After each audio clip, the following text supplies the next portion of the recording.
Ce programme vous est offert par Ilco Cash.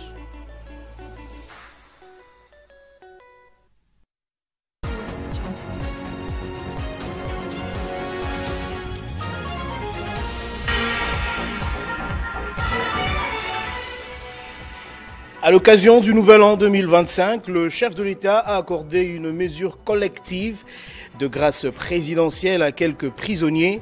Les ordonnances présidentielles ont été lues sur les antennes de la télévision nationale, à suivre dans ce journal. Au total, 13 militaires des forces armées de la RDC ont été condamnés à la peine de mort suite aux infractions de meurtre, pillage pendant l'état de siège et lâcheté. Le verdict a été rendu public par le tribunal militaire de garnison de Butembo qui siégeait en chambre foraine. Et puis en Afrique, le Zimbabwe a officiellement aboli la peine de mort mardi après que le président Emerson Mnangagwa a promulgué la loi qui commue en peine d'emprisonnement les condamnations d'une soixantaine de personnes condamnées à mort. Nouveau journal sur Télé 50, bienvenue à tous. Ça y est, l'année 2024 appartient désormais au passé. Elle a laissé la place à la nouvelle année 2025. À travers le pays, comme partout dans le monde, l'allégresse était à son comble. Des chants et cris de joie ont été entendus dans les rues de Kinshasa. Je vous propose de vivre l'ambiance de ce qu'a été la nuit de la traversée en République démocratique du Congo et sous d'autres cieux, évidemment.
Des moments exceptionnels et riches en couleurs.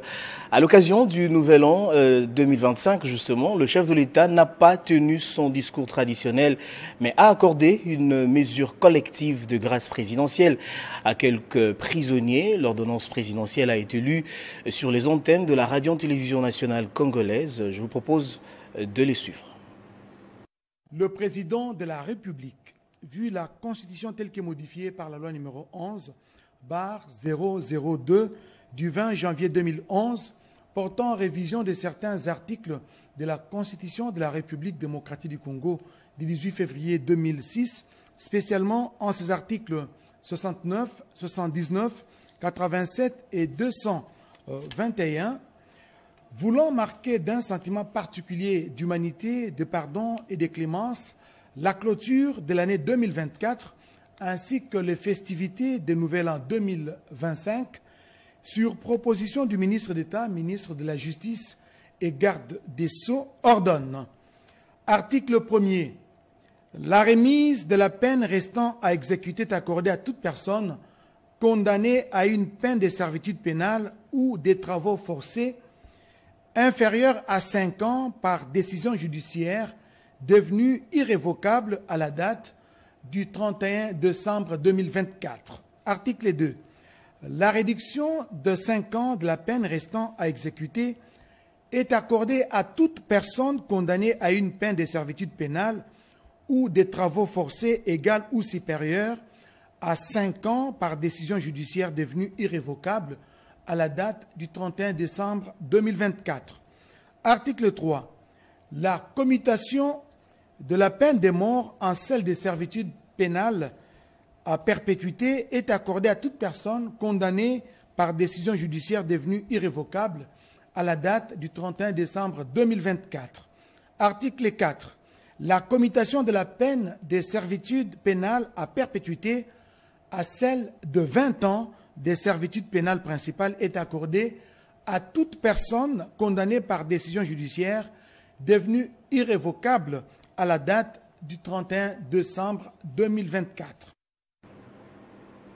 Poursuivant ce journal pendant ce temps, son adresse à la nation enflamme la toile avec des réactions. Il aurait fallu juste quelques heures après pour que le camp Tshisekedi sorte de son silence et condamne les propos de l'opposant congolais Martin Fayulu qu'il qualifie d'indignes et qui occasionneraient un chaos contre la République. Le président de l'ECD avait dans son discours indiqué que le tribalisme primaire du régime est à la base de la division de la nation. Dans un discours adressé à la nation le 30 décembre 2024, l'opposant congolais Martin Fayulu avait fait un diagnostic sur la gestion de la République démocratique du Congo. Le président du parti politique ECD en avait profité pour porter des accusations contre les régimes de Félix Tshisekedi. Pour lui, il estime que le pouvoir en place a une mauvaise gestion et des complaisances face à la misère des Congolais, alors que ces derniers continuent d'évider les caisses de l'État avec les détournements. Dans cette même adresse, Fayulu avait fustigé le tribalisme primaire du régime qu'il présente comme la base de la division de la nation. Des propos qui ont suscité plusieurs réactions sur la toile juste après quelques heures. D'abord, le secrétaire général et président AI du parti au pouvoir UDPS, Augustin Kabouya, qui accuse le président de l'ECD de préparer un chaos contre la République. Pour lui, il s'agit d'un plan mené par l'opposant congolais Martin Fayulu et ses pairs pour la déstabilisation des institutions en place. Même réaction pour les députés nationaux et anciens ministres de l'Intérieur, Peter Kazadi, qui appelle Martin Fayulu à plus de responsabilités. Selon lui, les propos tribalistes et haineux tenus par Martin Fayulu en l'encontre de la communauté Luba sont à condamner avec la plus grande fermeté. De tels discours sont non seulement indignes d'un leader politique qui aspire à présider à la destinée de notre pays, mais aussi dangereux pour la cohésion nationale et la paix sociale. Au moment où la question est épineuse de la réforme constitutionnelle, une volonté du chef de l'État Félix Tshisekedi semble diviser le pays sur toutes les couches, tant politiques et sociales. Peut-on affirmer que la cohésion nationale, que le pouvoir en place privilégie, pourra réunir tout le monde? L'avenir nous en dira plus.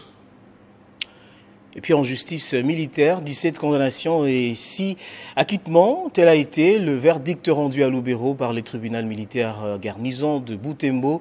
Parmi les condamnés, 13 écopent de la peine de mort suite aux infractions de meurtre, pillage pendant l'état de siège, lâcheté et 4 d'une peine allant de 2 à 10 ans pour dissipation des munitions de guerre, violation des consignes et vol simple. 23 militaires des forces armées de la République démocratique du Congo étaient poursuivis pour indiscipline. Le procès s'est ouvert lundi et a mis à la barre 23 militaires des forces armées de la République démocratique du Congo accusés de plusieurs infractions, notamment dissipation des munitions de guerre, vol, tentative de viol, violation des consignes et désertion. C'est ce mardi que le verdict est tombé. Le tribunal militaire garnison de Butembo, au Nord Kivu, a condamné 17 militaires des forces armées de la RDC pour des crimes commis pendant l'état de siège en vigueur dans les provinces du Nord Kivu et de l'Ituri. 13 d'entre eux ont été condamnés à mort pour des infractions de meurtre, pillage et lâcheté. Les 4 autres ont écopé des peines allant de 2 à 10 ans de prison pour dissipation des munitions de guerre, violation des consignes et vol simple. L'annonce a été faite par le porte-parole de l'armée, le lieutenant Mac Azukai. Ce procès s'est déroulé en procédure de flagrance en chambre foraine dans l'enceinte de la commune de Lubero, dans la province du Nord Kivu. Signalons que ce procès s'est tenu dans un contexte d'affrontement entre les forces armées de la RDC et les rebelles du M23, soutenus par le Rwanda. L'année 2024 qui s'est achevée a été marquée par plusieurs événements au niveau national et international. Parmi les grands événements en RDC, on peut noter la prestation de serment pour le second mandat du chef de l'État, la nomination pour une première fois de l'histoire du pays d'une femme à la tête du gouvernement, le coup d'État déjoué et bien d'autres événements. On découvre cela dans la rétrospective que nous propose Héritier Ntambwa. Tous les 366 jours de l'année 2024 ne sont pas passés inaperçus en République démocratique du Congo, tout comme dans le monde. De grands événements ont retenu l'attention des habitants de l'univers. En RDC, 2024 et dès son premier mois a été marqué par l'investiture du président de la République Félix Tshisekedi le samedi 20 janvier au stade de Martyrs devant une vingtaine de dirigeants africains. Un peu plus de 3 mois après cette prestation des serments, un autre sujet surprenant survient, c'est la nomination pour une première fois de l'histoire du pays d'une femme à la tête du gouvernement, Judith Suminwa Tuluka, première ministre de la République démocratique du Congo. Toujours en 2024, les autorités de la République confirment avoir déjoué un coup d'État le 19 mai, une tentative qui avait visé le palais de la Nation et les domiciles du ministre de l'économie à l'époque, actuellement président de la Chambre basse du Parlement, Vital Kamerhe. Dans la nuit du dimanche 1er au lundi 2 septembre, plus de 100 prisonniers de la prison centrale de Makala sont morts dans une tentative d'évasion selon Kinshasa. Une partie des bâtiments du centre pénitentiaire hébergeant les services administratifs avait même été incendiée. L'année 2024 est aussi marquée par l'organisation des États généraux de la justice auxquels plus de 3000 personnes ont participé. L'objectif était de diagnostiquer les maladies qui rongent la justice congolaise et de proposer une thérapie des chocs. Les esprits en 2024 sont aussi marqués par le débat controversé autour de la Constitution, une démarche que critique sévèrement l'opposition congolaise et l'Église catholique. S'invitant sur les débats de l'heure autour de la Constitution, l'archevêque de Kinshasa, Fridolin Ambongo, avait estimé le dimanche 24 novembre, lors d'une messe avec des jeunes comme d'aucuns, que les priorités de la société congolaise sont pour les moments ailleurs. Cette année qui s'achève note également l'annulation du sommet de Luanda entre Paul Kagame et Félix Tshisekedi. Le chef de l'État congolais était déjà sur place alors que son homologue rwandais ne s'y est jamais rendu, estimant que les sommets n'étaient plus pertinents après l'échec de la réunion ministérielle. Un sujet qui a suscité et continue de faire réagir. L'année 2024 a été riche en rebondissements politiques à l'échelle internationale. Outre les élections qui ont eu lieu dans plus de 80 pays dont l'Inde, la Russie, le Mexique et les États-Unis, cette année a vu la continuation des conflits armés majeurs, y compris les guerres en Ukraine et au Moyen-Orient. L'année 2024 est également marquée par plusieurs événements, notamment le retrait des pays du Sahel de la CEDEAO, l'acte des ruptures, la dissolution de l'Assemblée nationale française par le président Emmanuel Macron, le mandat d'arrêt lancé par la Cour pénale internationale contre le premier ministre israélien Benjamin Netanyahou, le retour de Donald Trump à la Maison-Blanche, pour ne citer que cela. En sport, l'année 2024 a été marquée par l'organisation des championnats d'Afrique des nations, des handball et boxe à Kinshasa. En football, seuls les Léopards U20 ont ramené les trophées de l'UNIFAC au pays et chez les seniors. Monsieur, la moisson a été bonne. On revoit les temps forts de l'année dans cette page rétrospective justement de Christian Bokaya. Les équipes nationales de football de la RDC ont été sur le nuage en 2024. L'année avait démarré avec une note positive chez les Léopards seniors messieurs avec la Coupe d'Afrique des Nations en Côte d'Ivoire où ils ont retrouvé les carrés d'as avec au compteur 6 matchs joués pour une victoire à l'issue du temps réglementaire, une défaite en demi-finale contre le pays organisateur et 4 matchs nuls.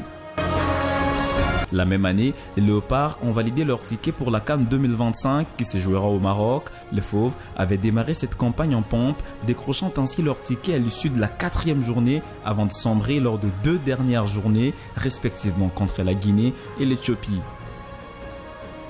2024 a été aussi une année de bonheur pour les Léopards U20 qui ont réussi à décrocher leur ticket pour la CAN 2025 qui se tiendra en Côte d'Ivoire du 26 avril au 25 mai 2025. Les Léopards A' ont bouclé la boucle en apothéose en validant leur ticket pour la phase finale du championnat d'Afrique des Nations qui se jouera en Ouganda, Tanzanie et au Kenya. Ghana, thank you for having us. God bless you. One love. Dans le multisport, la RDC avait essayé de faire quelque chose aux Jeux africains avec un bilan mi-figue mi-raisin. Lors de ces Jeux d'Accra, la boxe a gagné 11 médailles dont 2 en or, 5 en argent et 4 en bronze. Le handball avec 2 médailles d'argent dans les 2 versions. La lutte avec 4 médailles dans son carquois. Et le basketball 3x3 avec une médaille en bronze, ce qui a fait un bilan de 18 médailles gagnées pour la RDC et une 19e place au classement final. Le 30 septembre, le ciel s'était assombri sur la NBA et la RDC avec la disparition de Mutombo Dikembe de suite d'un cancer du cerveau. En boxe, la RDC a brillé de mille feux individuellement et collectivement. D'abord, au championnat d'Afrique des Nations organisé à Kinshasa, elle a terminé en deuxième position après le Maroc avec 9 médailles d'or dans son escarcelle, grâce notamment à ses têtes d'affiche chez les messieurs et chez les dames. Individuellement, Junior Ilunga Makabu a fait son retour en force en récupérant la ceinture WBC Abu après son succès face au boxeur égyptien Wagdi Atia qu'il avait battu par KO au 3e round. Martin Bakole de son côté termine l'année 2024 en 3e position au classement de boxe de la WBC des poids lourds. Sa dernière victoire de l'année remonte en août 2024 où il a réussi à écraser l'américain Jared Anderson. 2024 a été aussi une année de fête pour les amoureux du handball congolais qui ont savouré la CAN féminine organisée à Kinshasa, la Coupe d'Afrique des Nations qui a vu la RDC s'arrêter en quart de finale après sa défaite face à l'Égypte et l'Angola qui a confirmé une fois de plus sa suprématie en s'adjugeant le sacre face au Sénégal. Et puis pour boucler cette série des rétrospectives, que retenir du bilan du secteur de la culture durant l'année 2024? Quels sont les événements ayant retenu l'attention des plus d'un Congolais? On voit cela avec Boba Mbongo. La République démocratique du Congo, berceau de la culture africaine, a connu en 2024 des événements majeurs dont certains ont auréolé le secteur et d'autres ont suscité des tourments et tristesses.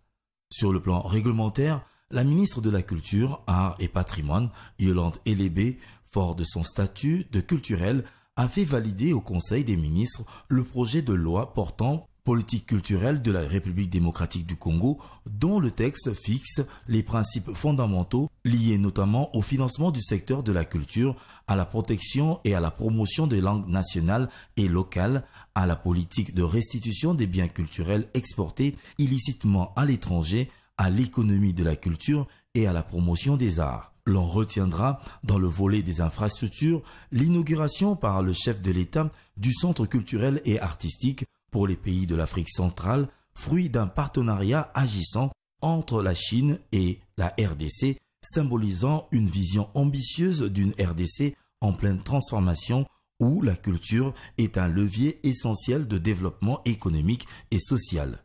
Au nombre des exploits des artistes congolais, l'on note des spectacles alléchants avec en tête de peloton Maître Gims, congolais d'origine, qui a su consolider son image de meilleur artiste de la musique urbaine en France avec une pléthore de récompenses. Aussi, la relance effective des tournées européennes avec les artistes du pays, notamment Fally Ipupa en partance de Kinshasa, a galvanisé les arénas d'Europe et en particulier la plus grande des salles d'Europe, Arena Paris La Défense. L'on retiendra également le doublé de Ferregola à Adidas Arena, la performance d'Héritier Watanabe à la scène musicale sur le sol français dont l'arrivée à la gare du Nord avait suscité un engouement considérable, ainsi que le show du chanteur Redi Amissi au Bataclan et la prestation de Zaiko Langalanga à Londres 28 ans après. La musique gospel a connu également des temps forts avec les prestations des deux ténors, à savoir Moïse Mbiye et Mike Kalambay au stade des Martyrs de Kinshasa, dont pour le second s'est soldé par un drame, la mort de plus d'une dizaine de personnes suite à une bousculade. Tragédie qui a occasionné l'annulation du doublé de Fally Ipupa prévu au stade des Martyrs et du Festigola de Ferregola annoncé au stade Tata Raphaël de la Kétule. Koffi Olomide, un des artistes souvent mêlés dans des vives polémiques, a une fois de plus été cité en cette année en raison de sa déclaration sur la situation humanitaire et sécuritaire de l'Est de la République démocratique du Congo. Le 30 novembre, l'orchestre symphonique kimbangiste a soufflé sur sa 30e bougie, un événement majeur qui a donné lieu à l'ouverture de l'expertise du maestro Armand Diangenda à d'autres styles de musique.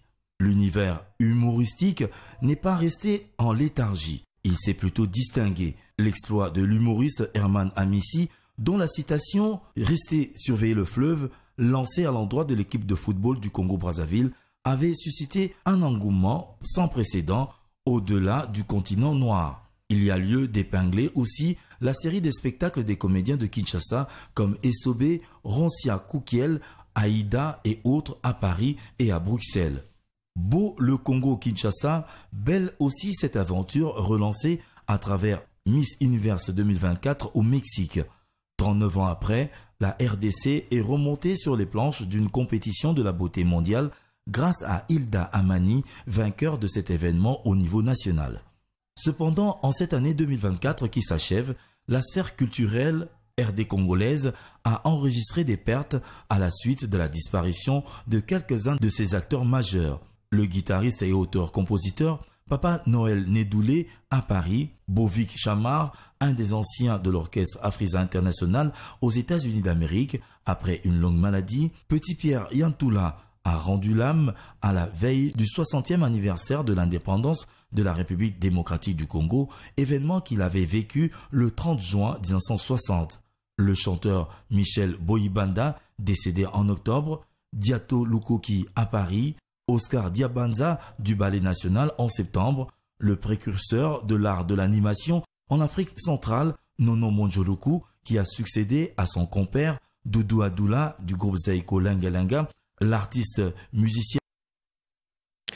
Autre chose à présent, l'organisation Santé et Développement, SAD, a apporté un soutien vital à plus de 10 000 filles et femmes déplacées au Sud Kivu et 4 500 au Nord Kivu. Ces chiffres ont été rendus publics à Bukavu par cette organisation qui célèbre son 10e anniversaire. Reportage.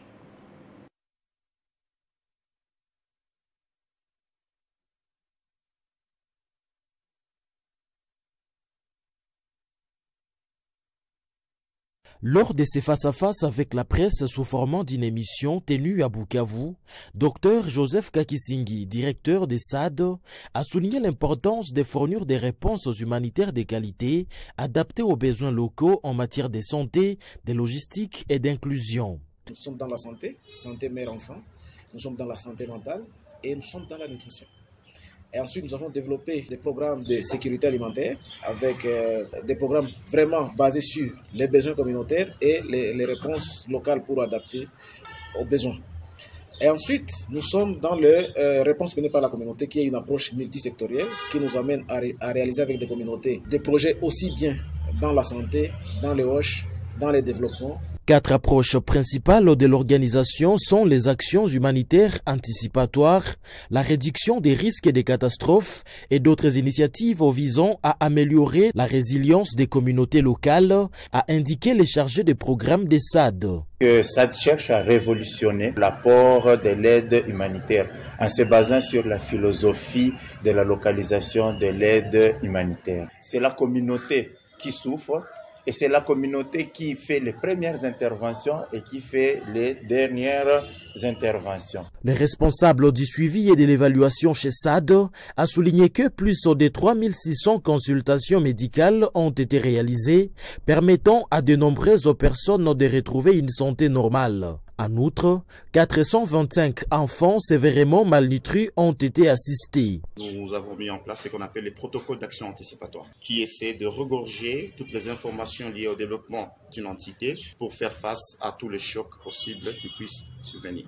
L'organisation SAD envisage d'étendre ses actions à l'ensemble de la RDC pour réduire les stigmatisations et des traumatismes consécutifs aux atrocités dans le pays. En politique, l'interfédération du parti politique agissant pour la République, AREP Chouapa, s'est réunie en urgence après les allégations qualifiées de mensongères tenues il y a quelques jours par Ngoumou Kivet et Michel Ouangui faisant état d'un mauvais climat au sommet de l'exécutif provincial de la Chouapa. Dans leur déclaration, les membres d'AREP précisent qu'il n'existe aucun climat de malaise entre le gouverneur de province et son vice. L'interfédération AREP-Chouapa tient à fixer l'opinion publique sur les faits ci-après. Il n'existe pas alors aucun climat de malaise entre son Excellence Monsieur le gouverneur de province, Armand Yambe Itoko, et le vice-gouverneur, son Excellence Bokongo Bonkoma Albert Legrand. L'animateur de l'émission Ngoumou Kivet du Congo Promo et ses commanditaires vise à semer la zizanie au sommet de l'exécutif provincial. Les membres de l'interfédération AREP rejettent avec force ces allégations mensongères. Mettons en garde tous les politiciens en mal de positionnement détracteurs de notre parti politique, car AREP Tchouapa s'engage à répondre politiquement à toutes les provocations et stratégies nuisibles à la vie du parti. Exprimons notre soutien, le soutien inconditionnel à l'autorité de référence du parti, son Excellence Guy Luando Mboyo. Témoignons notre soutien à nos élus provinciaux, à son Excellence Monsieur le Gouverneur Armand Yambe Itoko et à son Excellence Bokongo Bonkoma, vice-gouverneur. Je l'ai annoncé au sommaire. Pour terminer justement, ce mardi, la loi sur l'abolition de la peine de mort a été publiée au journal officiel du Zimbabwe.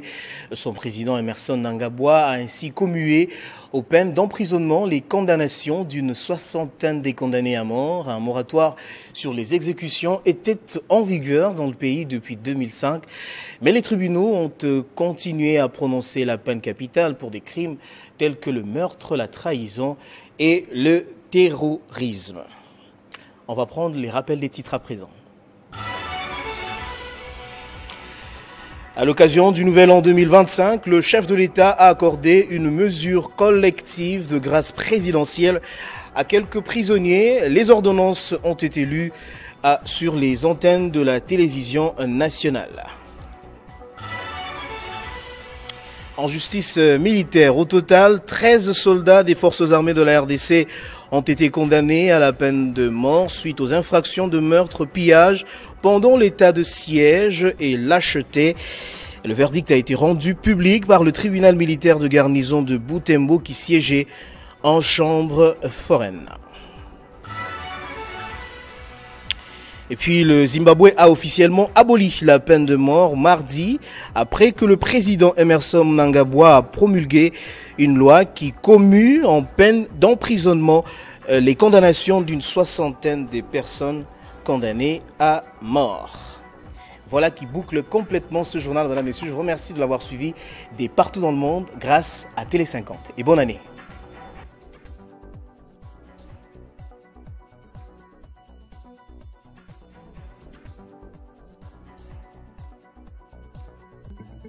Retrouvez toute l'actualité en continu sur www.tele50.cd.